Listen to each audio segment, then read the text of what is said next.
Hello， 大家好，我是说装修的小李哥。最近小李哥在上班的路上，发现枫叶渐渐红了。过了感恩节，秋天就进入了尾声，冬天很快就要来了。温哥华的冬天的温度都在摄氏4度以下，不要说4度了，现在10月晚上的温度大约都在10度上下，小李哥就已经要开暖气睡了。在冬天，基本上一整天我们都是要待在暖气房里。暖气也是加拿大房子的标配。在温哥华最常见的暖气系统有电暖片、风暖、水暖，还有这几年流行起来的热泵系统。这一集小李哥就来和大家聊聊加拿大常用的暖气系统，以及你要在入冬之前做好哪些保养，才能度过一个温暖舒适的冬天。喜欢房屋装修相关主题的朋友，请您订阅我并打开小铃铛，这样才不会错过任何精彩的影片更新哦。好，废话不多说，我们现在就开始今天的影片吧。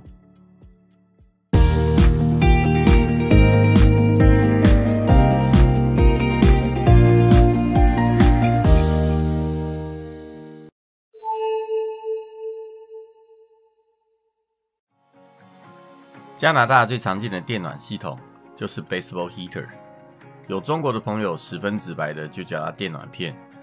电暖片的原理十分简单，就是利用电阻通电来发热，直接加热房间里的空气。这和吹风机啊、电锅啊都是同样一个加热原理。你想要打开哪个房间的暖气，只要把那个房间的温控开关调整到你想要的温度，电暖片就会开机加热了。室内温度到了，开关就会断路，电暖片就会停止加热。这是最简单的设计，当然也是最好维护的。电暖片最常见会故障的地方只有一个，就是温控开关。我们先来看一下怎么样检查温控开关是否故障。我们来看一下怎么检查这个温控器哦。好，首先我们要先知道这种机械式的温控器，它就是一个双金属片。各位可以看到一个这个双金属片。那这双金属片它会在温度变化的时候，它会产生变形，那就会有通路断路的效果。它上面有刻度，注意看啊，像现在的温度啊，大概是20度上下，所以呢，你大概在21、22度的时候，你会听到一个咔咔的声音，对不对？会有一个这个声音。如果你听到这咔咔的声音，就表示它双金属片运作是正常的。然后也就是在这个温度的时候，它就会有产生通路，这样开过去就通路，然后回来就断路这个效果。那这个温控器原则上它就是好的，因为最容易出问题就是双金属片日子久了它就疲劳。那一般来说呢，机械式的温控器正常来说会有大概5度的落差。你看现在大概21度、22度的时候它会通路，但是我们关回来的时候，你看它大概到18度的时候才会跳掉，所以它中间会有个5度的落差。假设今天我们设定一个室内温度到25度，那我们发现这室内温度如果慢慢往下掉，掉到21、22、25度，它如果掉回去20，温控器才会启动。那同样反过来讲，那如果我们今天设定一个20度、24、25可能还不会断路，你要到25度以上它就会断路，所以它会有个5度的落差，它不会绝对的是在那个点上通路断路。好，我们看完这里，我们再看一下还有一种电子式。那这一个呢，我们看到它是电子式的。萤幕上面显示的这个数字就是现在的室内温度。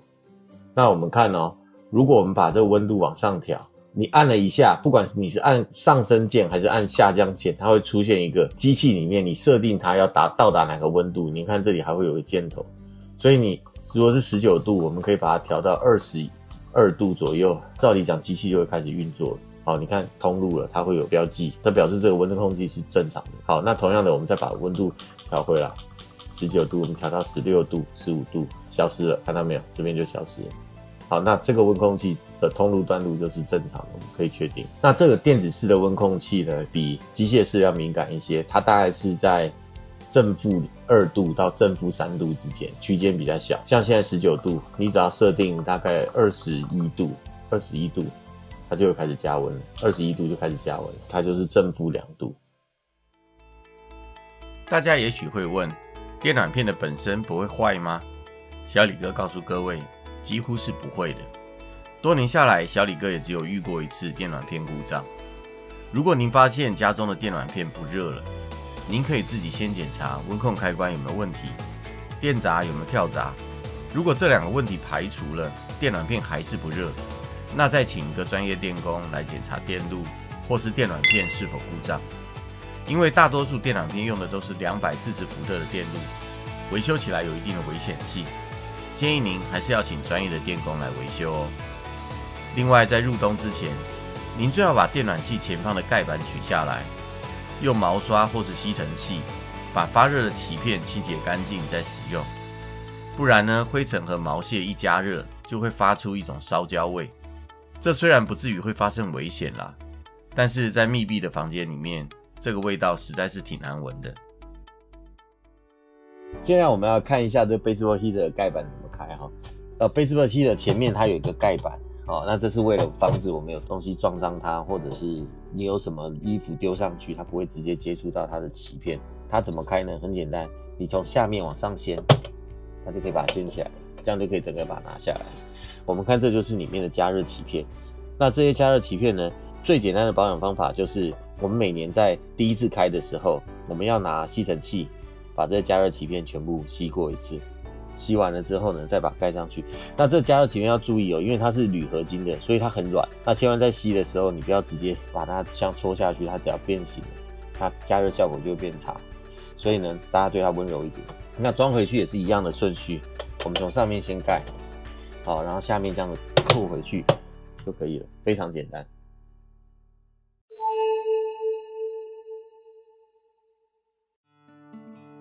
我们再来说说风暖系统。风暖呢，就是在屋内安装出一套可以循环空气的管道系统，再用一台加热主机加热管道内的空气，这样就可以吹出热风了。风暖系统在房间里面也会安装温度控制器，只是风暖系统的控制器和电暖系统是不同的。风暖系统的温度控制器并不直接控制加热主机，而是控制房间里面的出风量。温度不够呢，就多出点热风，温度到了就停止出风。所以风暖的控制器是要换电池的。如果您发现家里的温控器画面消失了，多半就只是电池没电了。您可以小心的把它拆下来，先换颗电池试试看，大多数这样就会恢复了。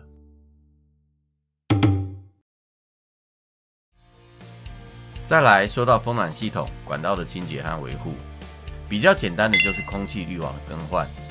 以温哥华的空气品质来说，理论上每半年要换一次滤网，但是如果你只有在冬天开暖气的时候才会使用空气循环系统，那你至少要在每年入冬之前更换一次滤网。风暖的滤网在各大的家居卖场或是大型超市都有卖，您只要按照您旧滤网的尺寸去买就可以了。至于管道内的清洁，理论上也是每年要请人来清洁一次。空气循环系统的管道中不只会吸入灰尘，还会有毛发皮屑这些有机物，日积月累下来，不只会影响主机的排风效率，还会造成身体的过敏问题。如果您发现自己总是睡不饱、睡不好，有时候就是因为自己身体的免疫系统总是很忙，身体自发性的嗜睡。只要把排风管道清洁好，就可以有效的消除家中很大的一个过敏来源。清洁管道需要用专门的吸尘车连接管道去做强力的吸尘，这当然不是我们自己可以 DIY 的。不过您只要在网络上输入 Duct Cleaning， 就可以找到很多专门的清洁公司来为您服务，而且呢，价格也并不高。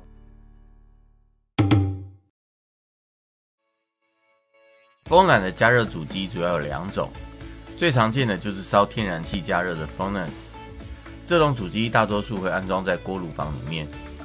一般 Furnace 的主机会有一个点火开关，在夏天我们可以关掉点火开关，这样可以节省瓦斯。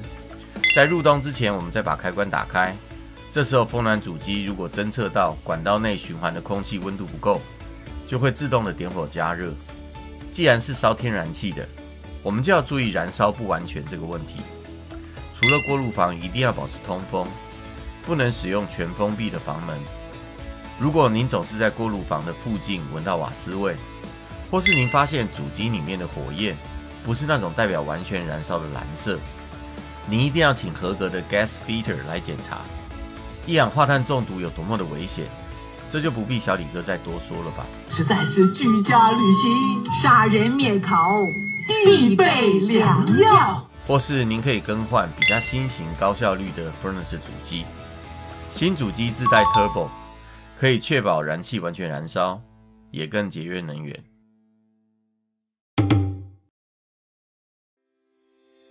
风暖的另一种加热主机就是热泵啊？什么热泵？没错，热泵根本上就是一种风暖系统，只是加热方式改由电力来驱动冷媒进行热交换循环。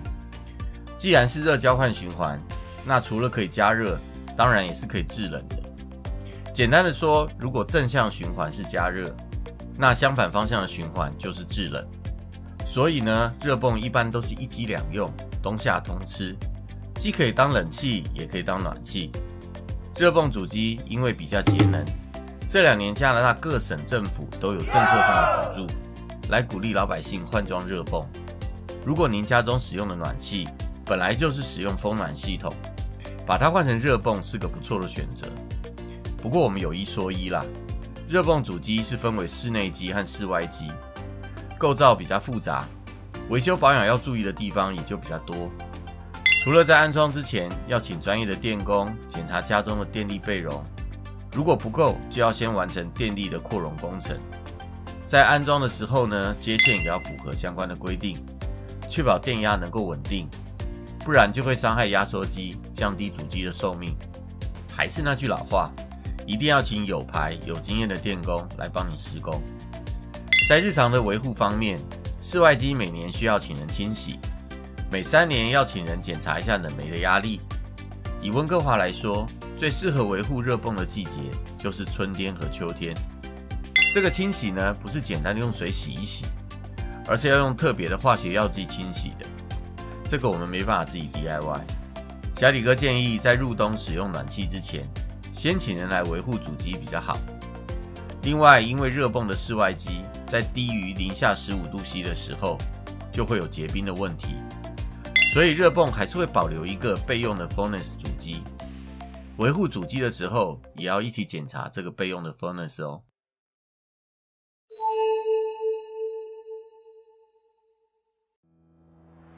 如果你有专心的看完前面的风暖系统的介绍，那水暖系统你就很好理解了。